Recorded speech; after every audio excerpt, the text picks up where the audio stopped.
Hello everyone, কেমন আছো তোমরা সবাই? আশা করছি তোমরা সবাই খুব ভালো আছো আর আমরাও খুব ভালো আছি। আমার আরও একটি নতুন ব্লগে তোমাদের সবাইকে জানাই ওয়েলকাম। তো এখন প্রায় 6:30 মতো বাজে। ঘুম থেকে উঠে প্রথমে ঘরটা ঝাড় দিয়ে নিয়েছি, এরপর চলে এসেছি বিছানা গোছাতে। কাল রাতে বিছানা চাদরটা বদলে রেখেছি আর বালিশের কভারগুলো খুলে রেখেছি, ওগুলো আজকে কেচে দেবো। বিছানা চাদরটা তো পেতে দিয়েছিলাম, কিন্তু বালিশের কভারগুলো আর ভরিনি, কারণ প্রতিবারই আমি যখনই কাচার জন্য এগুলো খুলি তখন একবার করে কিন্তু রোদেও দিয়ে দিই। মাঝে মাঝে এরকম বালিশগুলো রোদে দিলে বালিশগুলো বেশ নরম থাকে, নাহলে অনেক দিন রোদে না দিলে না কেমন একটা শক্ত হয়ে যায়। তাই যখনই আমি ওয়ারগুলো খুলি কাচার জন্য তখন কিন্তু আমি রোদে দিয়ে দিই।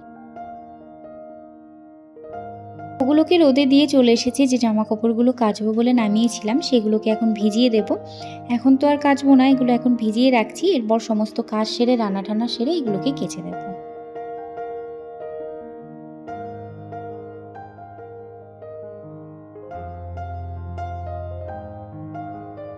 তো জামা কাপড়গুলো কিন্তু আমার ভেজানো হয়ে গেছে। এখন এই যে বাসনগুলো মাজতে হবে, তো বাসনগুলো আগে বাইরে রেখে আসি, এরপর ওভেনটাকে আর রান্নার জায়গাটা ভালো করে পরিষ্কার করে তারপর যাব বাসনগুলো মাজতে।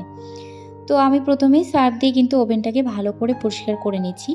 আর এইভাবে না আমি দিনে অন্তত 3-4 বার পরিষ্কার করি, কারণ আমি যখনই রান্না করতে আসি তখনই এভাবে রান্নার শেষে কিন্তু সার্ফ দিয়ে এভাবে পরিষ্কার করে ফেলি। আর রান্নার মাঝখানে তো বারবার তো পরিষ্কার করতেই থাকি। তো এখানে আমি সার্ফ দিয়ে খুব ভালো করে মুছে নিচ্ছি সবটা, এরপর আবার ভালো জল দিয়েও পরিষ্কার করে মুছে নেব।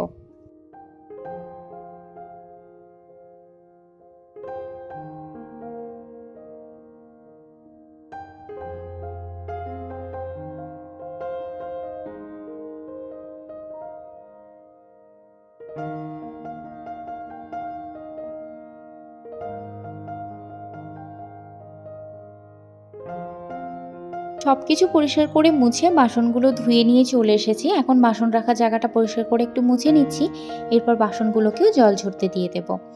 একটু পরেই রান্না করতে আমার বাসনগুলোর দরকার হবে, তখন হাতের কাছে সব কিছু গোছানো থাকলে একটু সুবিধাই হয়। তো আমি এখন বাসনগুলোকে সব জল ঝরতে দিয়ে দেব, এরপর বাসনগুলোকে গুছিয়ে রেখে যাব ফ্রেশ হতে। তারপর চেঞ্জ করে চা বানাতে হবে, ওইদিকে ও বসে রয়েছে চা খাওয়ার জন্য।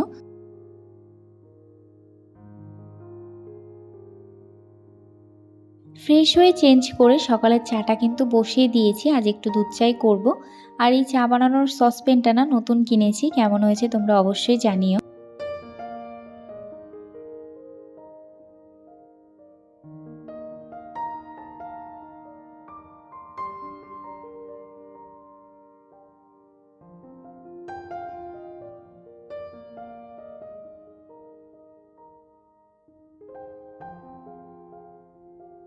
দুজনে একসাথে চাটা খেয়ে নিলাম, এরপর ও বেরিয়ে গেল, আমি চলে এলাম আমার কাজের দিকে।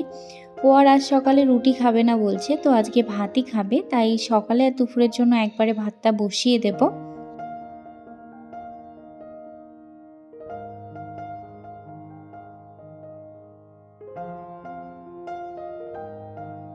ভাতটা বসিয়ে দিয়েছি, সাথে একটু আলু সেদ্ধ দিয়ে দিয়েছি, আর এদিকে সবজিগুলো কেটে নিচ্ছি যেগুলো রান্না করতে লাগবে। তো ভাতটা হতে হতে আমার সবজিগুলোও কাটা হয়ে যাবে, তারপর ভাতটা হলে রান্নাটাও বসিয়ে দেব।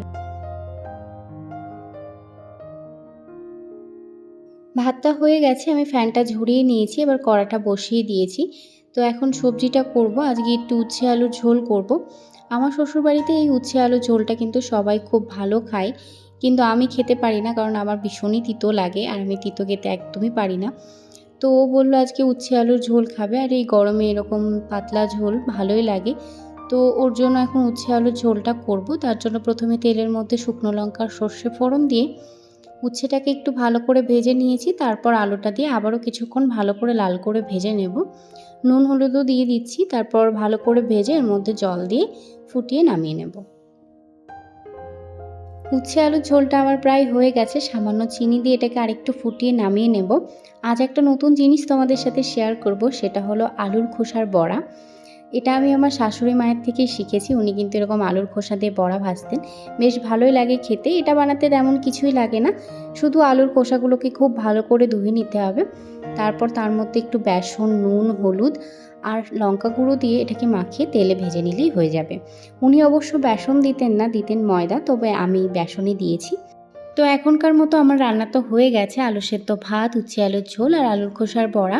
এরপর ও দুপুরের জন্য চিকেন আনবে, তো চিকেন আনতে এখনও অনেকটা সময় লাগবে ওর, কারণ আমাদের বাড়ির থেকে চিকেনের দোকানটা বেশ অনেকটাই দূরে।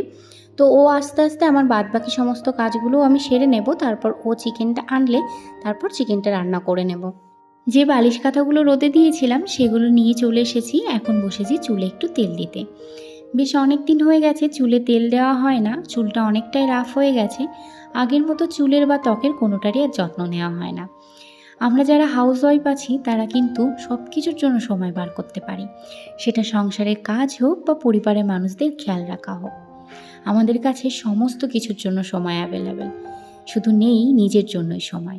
বিয়ের আগে কিন্তু আমি আমার চুলের ত্বকের ভীষণই যত্ন নিতাম, কারণ তখন আমি আমার মায়ের কাছে থাকতাম, আমার কাছে অনেক সময় ছিল। কারণ কোনো দিনই আমার সংসারের কোনো কাজে হাত দিতে হয়নি, আমার বাড়িতে কোনো কাজই করতে হতো না। আমি ভীষণ আদর যত্নে বড় হয়েছি। আর যদি কখনো ঘুম থেকে উঠে দুঘরের বিছানা গোছানো, একটু ঘর গোছানো এগুলো করতাম, তো আমার মা বলতো আজ আমার মেয়ে অনেক কাজ করেছে। এটুকু কাজেই তার মনে হতো আমি আজকে অনেক কাজ করেছি। আর বিয়ে হয়ে যখন শ্বশুর বাড়িতে এলাম তখন কিন্তু আমাকেই সমস্ত কাজগুলো করতে হতো। তো সেখান থেকে এখানে এই জিনিসটার যে ট্রান্সফরমেশনটা, এটা কিন্তু আমার অনেকটা সময় লেগে গেছে নিজেকে অ্যাডজাস্ট করতে, কারণ আমি সমস্ত কাজ কমপ্লিট করে নিজের দিকে আর কোনো খেয়ালই রাখতে পারতাম না। সমস্ত কাজ সেরে আমার তখন মনে হতো আমি এখন একটু শোবো, আমি একটু রেস্ট নেব, এখন আমি একটু ফোন ঘাঁটবো। তো আমার সমস্ত কাজ সেরে মনে হতো আমি একটু ফোন ঘাঁটবো, নিজেকে এখন এই সময়টুকু দেবো। নিজের ত্বকের, চুলের বা অন্য কোনো কিছুর যত্ন নেওয়া বা অন্য কোনো কিছু করা, এগুলো কিন্তু আমার হাতে সময়ই ছিল না। তোমাদের সাথে গল্প করতে করতে আমি চুলেও তেল দিয়ে নিয়েছি আর মুখে ফেস প্যাকটাও লাগিয়ে নিয়েছি। আর এই ফেস প্যাকের ভিডিওটা কিন্তু আমার চ্যানেলে অলরেডি আপলোড করা আছে, তোমরা চাইলে চেক করে নিতে পারো। এই ফেস প্যাকটা কিন্তু খুব ভালো একটা ফেস প্যাক, অবশ্যই একবার ট্রাই করে দেখতে পারো। তো এখন আমি ঘরটা মুছে নিচ্ছি, এরপর যাব নিচে, জামা কাপড়গুলো কেচে স্নান করে আসবো। জামা কাপড়গুলো কেচে ধুয়ে মেলে দিয়েছি, আমি স্নান করেও চলে এসেছি। এখন একটু টোনারটা ইউজ করে নিচ্ছি, এরপর সানস্ক্রিনটাও ইউজ করব। তো এই সানস্ক্রিন ইউজ করতে করতে ও কিন্তু মাঝখান দিয়ে চলে এসেছিল, যেই ক্যামেরাটা অন দেখেছে সেই আবার পিছিয়ে গেছে।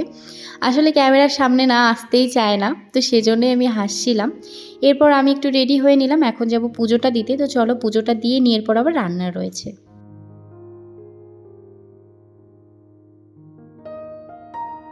পুজোটা দিয়ে চিকেনটা কিন্তু ধুয়ে নিয়েছি, এবার চিকেনটা রান্না করে নেব। এদিকে মশলাটাও বসিয়েছিলাম, মশলাটা থেকে তেল ছেড়ে দিয়েছি, এবার চিকেনটা দিয়ে ভালো করে কষিয়ে নেব।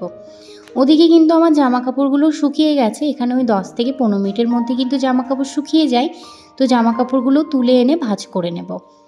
আমি কিন্তু এরকম কাজের মাঝখানে যদি সময় পাই অন্য কাজগুলো করে নিই, কারণ এরমভাবে কাজ করলে না অনেকটা সময় বাঁচে আর হাতে বেশ কিছুটা সময় থাকে, আর কাজগুলো খুব তাড়াতাড়ি হয়ে যায়। না হলে একটা কাজ নিয়ে বসে থাকলে কিন্তু অনেকটা সময় লাগে সেই কাজের পেছনে, আর বাকি কাজগুলো করতেও দেরি হয়ে যায়। তো আমি এইভাবেই কাজ করি, তাহলে আমার তাড়াতাড়ি কাজগুলো হয়ে যায় আর হাতে আমি বেশ কিছুটা সময়ও পাই।